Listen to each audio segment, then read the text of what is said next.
ಒಂದೇ ಮಾತರಂಗೆ ರಾಷ್ಟ್ರಗೀತೆ ಪಟ್ಟ. ಗೀತೆ ಹಾಡುವಾಗ ಎದ್ದು ನಿಲ್ಲೋದು ಕಡ್ಡಾಯ.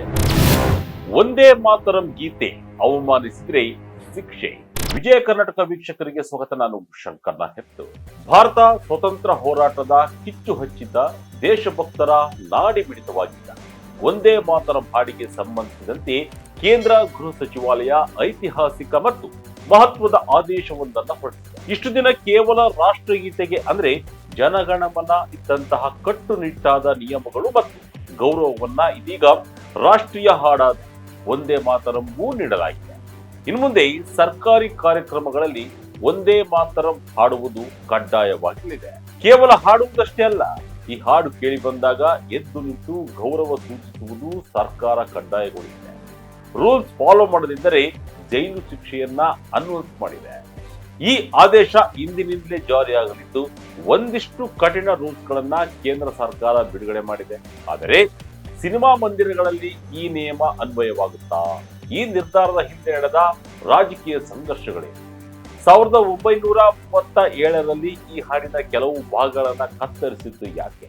ಪ್ರಧಾನಿ ಮೋದಿ ಸಂಸತ್ತಿನಲ್ಲಿ ಕಾಂಗ್ರೆಸ್ ವಿರುದ್ಧ ವಾಗ್ದಾಳಿ ನಡೆಸಿದ್ದು ಯಾಕೆ? ಹೊಸ ಮಾರ್ಗಸೂಚಿಯಲ್ಲಿ ಏನೇನಿದೆ? ಡೀಟೇಲ್ ಆಗಿ ನೋಡೋಣ ಬನ್ನಿ.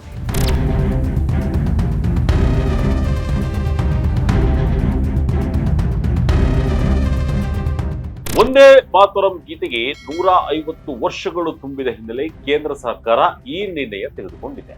ಕೇಂದ್ರ ಗೃಹ ಸಚಿವಾಲಯ ಹೊರಡಿಸಿರುವ ಹೊಸ ಮಾರ್ಗಸೂಚಿಗಳ ಪ್ರಕಾರ ಒಂದೇ ಮಾತರಂ ಹಾಡನ್ನ ಇನ್ಮುಂದೆ ಕೇವಲ ಒಂದು ಸಾಂಸ್ಕೃತಿಕ ಗೀತೆಯಾಗಿ ನೋಡಲಾಗುತ್ತಿಲ್ಲ.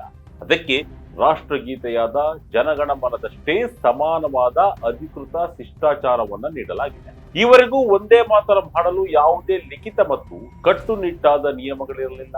ಆದರೆ ಇನ್ಮುಂದೆ ಎಲ್ಲಾ ಸರ್ಕಾರಿ ಕಾರ್ಯಕ್ರಮಗಳು, ಸರ್ಕಾರಿ ಶಾಲೆಗಳ ಸಮಾರಂಭಗಳು ಮತ್ತು ಇತರೆ ಔಪಚಾರಿಕ ಸಭೆಗಳಲ್ಲಿ ಒಂದೇ ಮಾತರಂ ಹಾಡುವುದು ಕಡ್ಡಾಯವಾಗಿದೆ. ಹಾಗಾದ್ರೆ ಕೇಂದ್ರದ ಹೊಸ ಮಾರ್ಗಸೂಚಿಯಲ್ಲಿ ಏನೇನಿದೆ ನೋಡೋಣ ಬನ್ನಿ. ಇನ್ಮುಂದೆ ಒಂದೇ ಮಾತರಂ ಗೀತೆಗೆ ರಾಷ್ಟ್ರಗೀತೆಯ ಸಮಾನ ಗೌರವ ಸಿಗಲಿದೆ. ರಾಷ್ಟ್ರಗೀತೆಗೂ ಮುನ್ನ ಒಂದೇ ಮಾತರಂ ಗೀತೆಯನ್ನ ಹಾಡಬೇಕು. ಒಂದೇ ಮಾತರಂ ಹಾಡುವಾಗ ಎದ್ದು ನಿಲ್ಲೋದು ಕಡ್ಡಾಯ. ಒಂದೇ ಮಾತರಂ ಗೀತೆಗೆ ಅವಮಾನ ಮಾಡುವವರಿಗೆ ಶಿಕ್ಷೆಯಾಗಲಿದೆ. ಗರಿಷ್ಠ 3 ವರ್ಷಗಳ ಕಾಲ ಜೈಲು ಶಿಕ್ಷೆ ವಿಧಿಸಬಹುದು. ಒಂದೇ ಮಾತರಂನ 6 ಚರಣಗಳ ಪಠಣ ಕಡ್ಡಾಯ. 1937ರಲ್ಲಿ ಕಾಂಗ್ರೆಸ್ ತೆಗೆದುಹಾಕಿದ್ದ 4 ಸಾಲುಗಳನ್ನ ಸೇರಿಸಿ 6 ಸಾಲು ಹಾಡುವುದು ಕಡ್ಡಾಯ. 3 ನಿಮಿಷ 10 ಸೆಕೆಂಡ್ನ ಒಂದೇ ಮಾತರಂ ಗೀತೆ ಇರಲಿದೆ. ಈ ಆದೇಶ ಎಲ್ಲೆಲ್ಲಿ ಅನ್ವಯ? ಈ ಆದೇಶವನ್ನ ಎಲ್ಲ ರಾಜ್ಯಗಳು, ಕೇಂದ್ರಾಡಳಿತ ಪ್ರದೇಶಗಳು, ಸಚಿವಾಲಯಗಳು ಮತ್ತು ಸಾಂವಿಧಾನಿಕ ಸಂಸ್ಥೆಗಳಿಗೆ ಇಂಗ್ಲಿಷ್ ಮತ್ತು ಹಿಂದಿ ಭಾಷೆಗಳಲ್ಲಿ ರವಾನಿಸಲಾಗಿದೆ. ಆದೇಶದಲ್ಲಿ ಸ್ಪಷ್ಟಪಡಿಸಿರುವಂತೆ ರಾಷ್ಟ್ರಪತಿಗಳ ಆಗಮನ ಮತ್ತು ನಿರ್ಗಮನದ ಸಮಯದಲ್ಲಿ ತ್ರಿವರ್ಣ ಧ್ವಜವನ್ನು ಹಾರಿಸುವಾಗ ರಾಜ್ಯಪಾಲರು ಅಥವಾ ಲೆಫ್ಟಿನೆಂಟ್ ಗವರ್ನರ್ಗಳ ಅಧಿಕೃತ ಕಾರ್ಯಕ್ರಮಗಳಲ್ಲಿ ಮತ್ತು ರಾಷ್ಟ್ರವನ್ನ ಉದ್ದೇಶಿಸಿ ಭಾಷಣ ಮಾಡುವಾಗ ಮೊದಲು ಮತ್ತು ನಂತರ ಒಂದೇ ಮಾತರಂ ಮೊಳಗಲಿದೆ. ರಾಷ್ಟ್ರಗೀತೆಗೂ ಮುನ್ನ ಒಂದೇ ಮಾತರಂನ ಈ 6 ಚರಣಗಳನ್ನ ಹಾಡುವ ಮೂಲಕ ಗೌರವ ಮತ್ತು ರಾಷ್ಟ್ರೀಯ ಚೈತನ್ಯದ ಸ್ಪಷ್ಟ ಸಂದೇಶವನ್ನ ರವಾನಿಸುವುದು ಸರ್ಕಾರದ ಉದ್ದೇಶವಾಗಿದೆ. ಪ್ರೇಕ್ಷಕರಿಗೆ ಸೂಚನೆ ನೀಡಲು ಡ್ರಮ್ ರೋಲ್. ಈ ಹೊಸ ನಿಯಮಾವಳಿಯಲ್ಲಿ ಮತ್ತೊಂದು ಆಸಕ್ತಿದಾಯಕ ಸಂಗತಿ ಎಂದರೆ ಡ್ರಮ್ ರೋಲ್. ರಾಷ್ಟ್ರಗೀತೆ ಅಥವಾ ರಾಷ್ಟ್ರೀಯ ಹಾಡು ಆರಂಭವಾಗುವಾಗ ಮೊದಲು ಪ್ರೇಕ್ಷಕರಿಗೆ ಸೂಚನೆ ನೀಡಲು ಡ್ರಮ್ ರೋಲ್ ಅನ್ನ ನುಡಿಸಲಾಗುತ್ತದೆ. ಇದರ ವಿಧಾನವನ್ನು ಕೂಡ ಗೃಹ ಸಚಿವಾಲಯ ವಿವರಿಸಿದೆ. ಡ್ರಮ್ ರೋಲ್ ನಿಧಾನಗತಿಯಲ್ಲಿ ಪ್ರಾರಂಭವಾಗಿ ಕ್ರಮೇಣ ಗರಿಷ್ಠ ಧ್ವನಿ ಮಟ್ಟವನ್ನು ತಲುಪುತ್ತದೆ. ನಂತರ ನಿಧಾನವಾಗಿ ಅದರ ಮೂಲ ಪಿಚ್ಗೆ ಮರಳಿ 7ನೇ ಬೀಟ್ನವರೆಗೆ ಕೇಳಿಸುತ್ತದೆ. ಇದಾದ ನಂತರ 1 ಬೀಟ್ನ ವಿರಾಮವಿದ್ದು ತದಾದ ನಂತರವಷ್ಟೇ ಒಂದೇ ಮಾತರಂ ಹಾಡು ಪ್ರಾರಂಭವಾಗುತ್ತದೆ. ಈ ಶಿಸ್ತುಬದ್ಧ ಪ್ರಕ್ರಿಯೆಯು ಹಾಡಿನ ಗಂಭೀರತೆಯನ್ನ ತಂದುಕೊಡಲಿದೆ.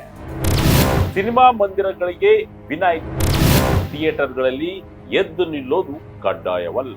ಈ ಹಿಂದೆ ರಾಷ್ಟ್ರಗೀತೆಯನ್ನ ಸಿನಿಮಾ ಮಂದಿರಗಳಲ್ಲಿ ಕಡ್ಡಾಯಗೊಳಿಸಿದಾಗ ಉಂಟಾದ ವಿವಾದಗಳು ಮತ್ತು ಕಾನೂನು ಹೋರಾಟಗಳು ಗಮನದಲ್ಲಿಟ್ಟುಕೊಂಡು ಸರ್ಕಾರವು ಈ ಬಾರಿ ಸ್ಪಷ್ಟನೆ ನೀಡಿದೆ. ಈ ಹೊಸ ನಿಯಮಗಳು ಸಿನಿಮಾ ಮಂದಿರಗಳಿಗೆ ಅನ್ವಯಿಸುವುದಿಲ್ಲ. ಅಂದರೆ ಚಲನಚಿತ್ರ ಪ್ರದರ್ಶನಕ್ಕೂ ಮುನ್ನ ಅಥವಾ ಮಧ್ಯದಲ್ಲಿ ಒಂದೇ ಮಾತರಂ ಹಾಡುವುದು ಕಡ್ಡಾಯವಲ್ಲ. ಒಂದು ವೇಳೆ ಸಾಕ್ಷ್ಯಚಿತ್ರಗಳು ಅಥವಾ ಸಿನಿಮಾದ ದೃಶ್ಯಗಳ ಮಧ್ಯೆ ಹಾಡು ಬಂದರೆ ಪ್ರೇಕ್ಷಕರು ಎದ್ದು ನಿಲ್ಲುವ ಅಗತ್ಯವಿಲ್ಲ ಎಂದು ಸ್ಪಷ್ಟಪಡಿಸಲಾಗಿದೆ. ಸಾರ್ವಜನಿಕ ಮನರಂಜನಾ ಸ್ಥಳಗಳಲ್ಲಿ ಅನಗತ್ಯ ಗೊಂದಲಗಳನ್ನು ತಪ್ಪಿಸಲು ಈ ನಿರ್ಧಾರ ತೆಗೆದುಕೊಳ್ಳಲಾಗಿದೆ ಎಂದು ಅಧಿಕಾರಿಗಳು ತಿಳಿಸಿದ್ದಾರೆ. ಒಂದೇ ಮಾತರಂ ಹಾಡಿನ ಇತಿಹಾಸವೇನು? ಮೊದಲ ಬಾರಿಗೆ ಹಾಡಿದ್ದು ಟ್ಯಾಗೋರ್. ಒಂದೇ ಮಾತರಂ ಕೇವಲ ಒಂದು ಹಾಡಲ್ಲ, ಅದು ಭಾರತದ ಸ್ವಾತಂತ್ರ್ಯ ಸಂಗ್ರಾಮದ ಮಂತ್ರವಾಗಿದೆ.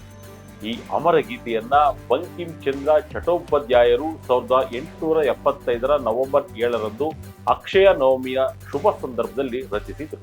1882 ಅವರ ಪ್ರಸಿದ್ಧ ಕಾದಂಬರಿ ಆನಂದ ಮಠದ ಭಾಗವಾಗಿ ಇದು ಬಂಗದರ್ಶನ ಪತ್ರಿಕೆಯಲ್ಲಿ ಪ್ರಕಟವಾಯಿತು.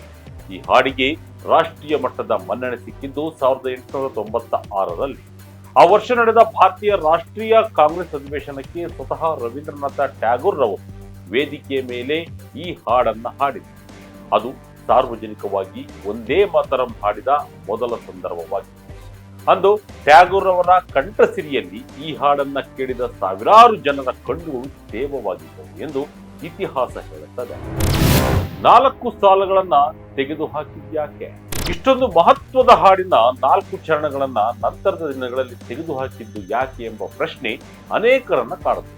ಇದಕ್ಕೆ ಉತ್ತರ ಸಬ್ಯಸಾಚಿ ಭಟ್ಟಾಚಾರ್ಯರವರ ಒಂದೇ ಮಾತರಂ the biography of A song ಪುಸ್ತಕದಲ್ಲಿ ಸಿಗುತ್ತದೆ. 1937 ಅಕ್ಟೋಬರ್ 20 ಜವಾಹರಲಾಲ್ ನೆಹರು ಮತ್ತು ಸುಭಾಷ್ ಚಂದ್ರ ಬೋಸ್ ರವರಿಗೆ ಪತ್ರವೊಂದನ್ನು ಬರೆದಿದ್ದರು. ಅದರಲ್ಲಿ ಒಂದೇ ಮಾತರಂನ ಭಾಷೆ ಮತ್ತು ಹಿನ್ನೆಲೆಯು ಮುಸ್ಲಿಮರಿಗೆ ಮುಜುಗರ ಉಂಟು ಮಾಡಬಹುದು ಮತ್ತು ನಿಘಂಟಿನ ಸಹಾಯವಿಲ್ಲದೆ ಅರ್ಥ ಮಾಡಿಕೊಳ್ಳುವುದು ಕಷ್ಟ ಎಂದು ಉಲ್ಲೇಖಿಸಿದರು. ಈ ಸಮಯದಲ್ಲಿ ದೇಶದಲ್ಲಿ ಒಂದೇ ಮಾತರಂ ವಿಚಾರವಾಗಿ ಕೋಮು ಉದ್ವಿಗ್ನತೆ ಹೆಚ್ಚಾಗುತ್ತಿತ್ತು. ಇದನ್ನ ನೆಹರು ಒಂದು ಸಂಘಟಿತ ಪಿತೂರಿ ಎಂದು ಭಾವಿಸಿದ್ದರು. ಈ ಹಿಂದೆ ರವೀಂದ್ರನಾಥ ಟ್ಯಾಗೋರ್ ರವರ ಸಲಹೆಯನ್ನ ಪಡೆಯಲಾಯಿತು. ಅಂತಿಮವಾಗಿ 1937 ಅಕ್ಟೋಬರ್ 22 ನಡೆದ ಕಾಂಗ್ರೆಸ್ ಕಾರ್ಯಕಾರಿ ಸಮಿತಿ ಸಭೆಯಲ್ಲಿ ಮಹಾತ್ಮ ಗಾಂಧಿ, ನೆಹರು, ಪಟೇಲ್, ಬೋಸ್, ಮೌಲಾನಾ ಆಜಾದ್ ಮುಂತಾದ ಹಿರಿಯ ನಾಯಕರ ಸಮ್ಮುಖದಲ್ಲಿ ಹಾಡಿನ ಮೂಲ 6 ಚರಣಗಳ ಪೈಕಿ 4 ಚರಣಗಳನ್ನ ಕೈಬಿಡಲು ನಿರ್ಧರಿಸಲಾಯಿತು. ಹಿಂದೂ ದೇವತೆಗಳಾದ ದುರ್ಗೆಯ ಉಲ್ಲೇಖವಿದ್ದ ಭಾಗಗಳನ್ನು ತೆಗೆದುಹಾಕಿ ಕೇವಲ ಮೊದಲ 2 ಚರಣಗಳನ್ನ ಮಾತ್ರ ರಾಷ್ಟ್ರೀಯ ಹಾಡಾಗಿ ಉಳಿಸಿಕೊಳ್ಳಲಾಯಿತು. ಸಂಸತ್ನಲ್ಲಿ ಕಾಂಗ್ರೆಸ್ ವಿರುದ್ಧ ಮೋದಿ ಕಿಡಿ. ಈ ಇತಿಹಾಸದ ಎಳೆ ಹಿಡಿದು 2025 ಡಿಸೆಂಬರ್ 8 ಪ್ರಧಾನಿ ನರೇಂದ್ರ ಮೋದಿ ಅವರು ಲೋಕಸಭೆಯಲ್ಲಿ ಕಾಂಗ್ರೆಸ್ ವಿರುದ್ಧ ತೀವ್ರ ವಾಗ್ದಾಳಿ ನಡೆಸಿದರು. ತಮ್ಮ 1 ಗಂಟೆಯ ಭಾಷಣದಲ್ಲಿ ಬರೋಬ್ಬರಿ 121 ಬಾರಿ ಒಂದೇ ಮಾತರಂ ಎಂದು ಉಚ್ಚರಿಸಿದ ಪ್ರಧಾನಿ ಮೋದಿ, ಕಾಂಗ್ರೆಸ್ ಪಕ್ಷವು ಅಂದು ಮುಸ್ಲಿಂ ಲೀಗ್ನ ಮುಂದೆ ಮಂಡಿ ಊರಿದ್ದರಿಂದಲೇ ಒಂದೇ ಮಾತರಂನ ತುಂಡು ತುಂಡಾಗಿ ಒಡೆಯಲಾಯಿತು ಎಂದು ಆರೋಪಿಸಿದರು. ಪೂಜ್ಯ ಬಾಪೂಜಿ ಅವರ ಭಾವನೆಗಳಿಗೂ ಬೆಲೆ ಕೊಡದಂತಹ ಶಕ್ತಿ ಯಾವುದಾಗಿತ್ತು? ಒಂದೇ ಮಾತರಂಗೆ ಯಾಕೆ ದ್ರೋಹ ಬಗೆಯಲಾಯಿತು ಎಂದು ಅವರು ಪ್ರಶ್ನಿಸಿದರು. ನೆಹರೂರವರಿಗೆ ಈ ಹಾಡು ಮುಸ್ಲಿಮರ ಮನಸ್ಸಿಗೆ ನೋವು ತರಬಹುದು ಎಂದು ಅನಿಸಿದ್ದೇ ಈ ಕಡಿತಕ್ಕೆ ಕಾರಣವಾಯಿತು ಎಂದು ಬಿಜೆಪಿ ವಾದಿಸಿದೆ. ಕಳೆದ ವರ್ಷದ ಚಳಿಗಾಲದ ಅಧಿವೇಶನದಲ್ಲಿಯೂ ಈ ಬಗ್ಗೆ ದೊಡ್ಡ ವಿವಾದ ನಡೆದಿದೆ. ಒಂದೇ ಮಾತರಂಗೆ ರಾಷ್ಟ್ರಗೀತೆ ಮತ್ತು ರಾಷ್ಟ್ರಧ್ವಜಕ್ಕೆ ಇರುವಷ್ಟೇ ಗೌರವ ಸಿಗಬೇಕು ಎಂದು ಅಂದಿನ ಬಿಜೆಪಿಯ ಅಧ್ಯಕ್ಷ ಜೆ.ಪಿ. ನಡ್ಡಾ ಒತ್ತಾಯಿಸಿದರು. ಇದಕ್ಕೆ ಪ್ರತಿಯಾಗಿ ಪಶ್ಚಿಮ ಬಂಗಾಳದ ಚುನಾವಣೆಗಳನ್ನ ಗಮನದಲ್ಲಿ ಇಟ್ಟುಕೊಂಡು ಬಿಜೆಪಿ ಈ ವಿಷಯವನ್ನ ಮುನ್ನೆಲೆಗೆ ತರುತ್ತಿದೆ ಎಂದು ಕಾಂಗ್ರೆಸ್ ಆರೋಪಿಸಿತ್ತು. ರಾಜಕೀಯ ವಿವಾದಗಳು ಏನೇ ಇದ್ದರೂ ಪ್ರಸ್ತುತ ಸರ್ಕಾರವು ಒಂದೇ ಮಾತರಂಗೆ ತನ್ನ ಪೂರ್ವ ವೈಭವವನ್ನ ಮರಳಿ ನೀಡಲು ನಿರ್ಧರಿಸಿದೆ. ಒಂದೇ ಮಾತರಂ ರಚನೆಯಾಗಿ 150 ವರ್ಷಗಳು ತುಂಬುತ್ತಿರುವ ಹಿನ್ನೆಲೆಯಲ್ಲಿ ಎಲ್ಲಾ ಶಾಲೆಗಳಲ್ಲಿ ದಿನಗಳ ಆರಂಭವನ್ನ ಸಾಮೂಹಿಕವಾಗಿ ರಾಷ್ಟ್ರಗೀತೆ ಮತ್ತು ಒಂದೇ ಮಾತರಂ ಹಾಡುವುದರೊಂದಿಗೆ ಪ್ರಾರಂಭಿಸಲು ಸಲಹೆ ನೀಡಲಾಗಿದೆ. ಒಟ್ಟಾರೆಯಾಗಿ ಇನ್ನು ಮುಂದೆ ಸರ್ಕಾರಿ ಕಾರ್ಯಕ್ರಮಗಳಲ್ಲಿ ಬರೋಬ್ಬರಿ 3 ನಿಮಿಷ 10 ಸೆಕೆಂಡುಗಳ ಕಾಲ ಒಂದೇ ಮಾತರಂನ 6 ಚರಣಗಳು ಮೊಳಗಲಿವೆ. ಪ್ರತಿಯೊಬ್ಬ ಭಾರತೀಯನು ಎದ್ದು ನಿಂತು ಈ ಗೀತೆಗೆ ಗೌರವ ಸಲ್ಲಿಸುವುದು ಈಗ ಕೇವಲ ಭಾವನಾತ್ಮಕ ವಿಷಯವಷ್ಟೇ ಅಲ್ಲ, ಅದೊಂದು ಕಡ್ಡಾಯ ನಿಯಮವೂ ಹೌದು. ಇದಾಗಿತ್ತು ಈ ಕ್ಷಣದ ಇಂಟ್ರೆಸ್ಟಿಂಗ್ ಸ್ಟೋರಿ. ಇದೇ ರೀತಿಯ ಸ್ಟೋರಿಗಾಗಿ Vijaya Kanaka website, YouTube page, Facebook page follow ಮಾಡ್ತಾ ಇರಿ. ಧನ್ಯವಾದಗಳು.